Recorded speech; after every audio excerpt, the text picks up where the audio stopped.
Nothing spreads more smiles than French's classic yellow, hearty deli, mild Dijon, and our latest honey mustard. Smile, you got French's. Mustard is so ubiquitous, yet so many are unaware of its origins. Many are even unaware of what the plant it comes from looks like. This plant is in fact part of ancient history, dating way back to some of the earliest civilizations on the Indus River Valley in what is now Pakistan. This was a civilization as old as Egypt's, yet largely ignored, probably due to the relative absence of records. The Chinese, however, generally speaking, were better at keeping records, or at the very least, their records were better preserved after their heyday.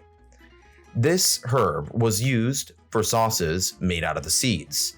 It is unlikely that this Chinese proto-mustard sauce looked anything like French's yellow mustard, though.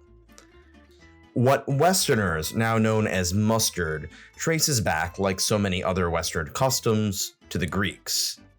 We use the seeds for flavoring, as well as herbs for medicine. However, it was really the Romans who created the first true recipe of what we now call mustard. The Romans, drunk off of wine, thought it was a good idea to mix grapes with mustard seeds. To this day, most mustard recipes involve both the mustard seed and vinegar, which comes from the winemaking process involving grapes. The Romans combined this with other Mediterranean ingredients like cilantro, olive oil, and thyme. When Julius Caesar traveled north to conquer Gaul in what is now France, they brought mustard with them, and just like wine, cheese, and other foods, the lands of what are now France would become the masters of these culinary innovations. Mustard seeds, unlike, say, olives, grow pretty well in cooler climates, like that of much of France, and sometimes they were combined with wine to add acidity. Like many iconic foods, this was widely done by monks. We typically think of monks from the Middle Ages as being these people who abandoned earthly pleasures, but they certainly liked earthly pleasures when it came to food. Like many other iconic foods, such as pretzels and others, monks wrote down recipes. I'm assuming the reason why so many recipes come from monks is because they were some of the most literate people. Eventually, Dijon, a city in eastern France, would become synonymous with mustard. Eventually, the English, in true English fashion, would take French cultural treasures like mustard and turn it into something less fancy, and mustard is no exception. This is the land where mushy peas are considered food after all. Now, this mustard in England was stronger than the French version, which in my opinion was needed to cover up the taste of British food. They would create mustard balls by blending mustard seeds with horseradish, mixing it with various liquids into a batter that kind of looks like, well, human balls.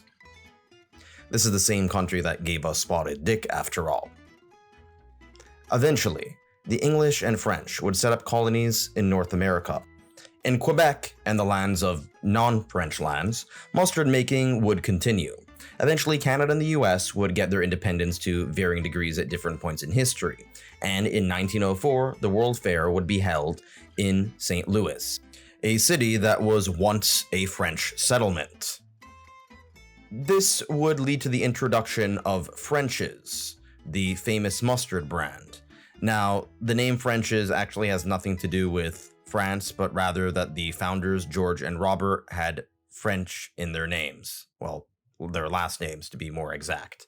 This pioneered what we now know as American yellow mustard, or if you're in the US, just yellow mustard.